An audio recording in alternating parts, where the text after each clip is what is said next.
Shalom saudara, di dalam edisi Voice of Pentecost kali ini, saya akan berbicara mengenai apakah mempercayai mujizat itu rasional. Kenapa? Karena sebagian orang Kristen menganggap orang Pentakosta tidak rasional ketika mempercayai mujizat, karunia roh, suara Tuhan, dan juga nubuatan serta hal supernatural lainnya. Mereka menganggap iman yang rasional adalah iman yang tidak bertentangan dengan hukum alam.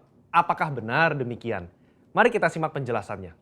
Untuk itu, kita perlu mengetahui apa itu definisi iman. Saudara, dalam Ibrani 11 ayat yang pertama, iman adalah dasar dari segala sesuatu yang kita harapkan dan bukti dari segala sesuatu yang tidak kita lihat. Dalam ayat ini jelas ada hubungan nyata antara harapan, apa yang kita inginkan dalam kehidupan kita, juga penglihatan.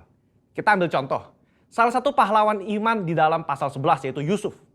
Yusuf melihat jauh ke depan bahwa umat Israel akan keluar dari Mesir. Dia minta agar tulang-tulangnya dibawa keluar. Padahal saat itu bangsa Israel masih lama berada di tanah Mesir. Tetapi itulah iman.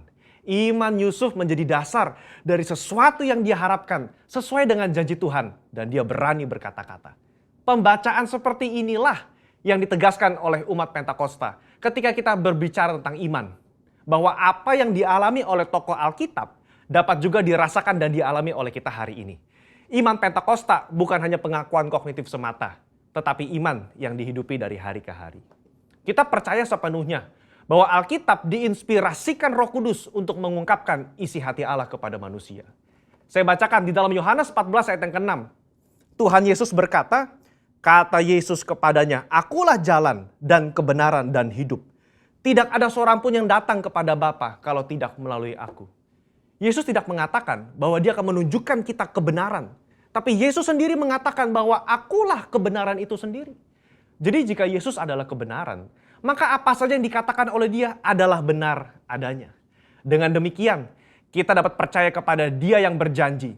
Sesungguhnya barang siapa percaya kepadaku, ia akan melakukan juga pekerjaan-pekerjaan yang aku lakukan.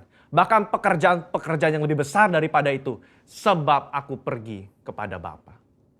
Berarti, kalau iman kita kepada Allah yang sanggup berbuat mujizat di Alkitab, kita juga berperilaku dan bertindak bahwa Allah sanggup berbuat mujizat di zaman now. Nah, hal inilah yang kadang menjadi kendala bagi sebagian orang Kristen. Bagi mereka, iman yang rasional adalah iman percaya yang tidak bertentangan dengan hukum alam.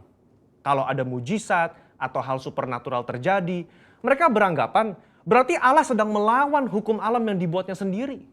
Pemahaman ini dikenal dengan teori deisme. Menurut Dallas Willard, ada dua jenis penganut teori deisme. Deisme asli dan deisme Alkitab. Penganut deisme Alkitab adalah mereka yang mengakui mujizat terjadi di zaman Alkitab. Tetapi meragukan bahwa Allah masih bertindak dan berbicara dengan pola yang sama sekarang seperti di Alkitab. Dengan kata lain, Allah mengundurkan diri setelah Alkitab selesai ditulis. Kalau penganut deisme asli, lebih ekstrim lagi. Mereka percaya Allah tidak terlibat aktif dalam dunia manusia setelah alam semesta diciptakan. Dunia hanya berputar kepada poros ilmu pengetahuan dan hukum alam saja. Nah, konsep ini, saudara, dipelopori oleh David Hume dan Baruch Spinoza. Baruch Spinoza berkata, mujizat tidak mungkin terjadi. Kenapa? Karena jika Allah melakukan hal yang supernatural, maka dengan sendirinya Allah melawan hukum alam yang diciptakannya sendiri. Sehingga ada inkonsistensi dalam diri Allah. Pemikiran ini nggak tepat. Karena mereka mengabaikan sosok Allah yang berdaulat, yang ada di luar dimensi ruang dan waktu manusia. Ketika mujizat terjadi, Allah tidak menentang hukum yang dibuatnya sendiri. Tapi dia mengintervensi agar maksud dan tujuan ilahinya tercapai. Sebagai ilustrasi, jika saudara melepaskan buah apel, maka apel tersebut akan jatuh ke tanah. Tapi jika tiba-tiba ada seseorang menangkap apel tersebut sebelum menyentuh tanah, maka bisa dikatakan orang tersebut telah mengintervensi hukum gravitasi. Bukan mengubah atau bahkan meniadakannya. Sama dengan mujizat. Allah tidak mengubah atau menentang hukum yang dia ciptakan sendiri. Dia hanya mengintervensi agar maksud dan tujuan ilahinya tercapai. Orang percaya harus hati-hati terhadap paham deisme ini. Karena kalau tidak, ini akan mempengaruhi cara kita melihat dan menafsir fenomena ilahi. Orang yang percaya kepada paham deisme akan selalu menolak klaim mujizat dan hal supernatural lainnya. Meskipun bukti-bukti di lapangan berbicara sebaliknya. Mungkin saudara pernah mendengar Argumen dari 1 Korintus 13 ayat 8 dan 10. Saya bacakan. Kasih tidak berkesudahan, nubuat akan berakhir, bahasa roh akan berhenti, pengetahuan akan lenyap. Tetapi jika yang sempurna tiba, maka yang tidak sempurna itu akan lenyap. Karunia nubuatan, suara Tuhan, bahasa roh, dan mujizat seharusnya sudah lenyap sekarang. Kenapa? Karena yang sempurna sudah tiba. Mereka berpikir yang sempurna itu adalah ketika Alkitab selesai ditulis.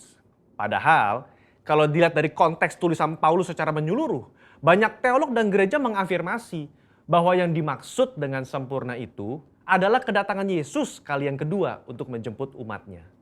Ketika kita sudah berada di sorga, nubuat sudah tidak perlu, mujizat sudah tidak perlu, karena kita sudah berjumpa dengan Yesus.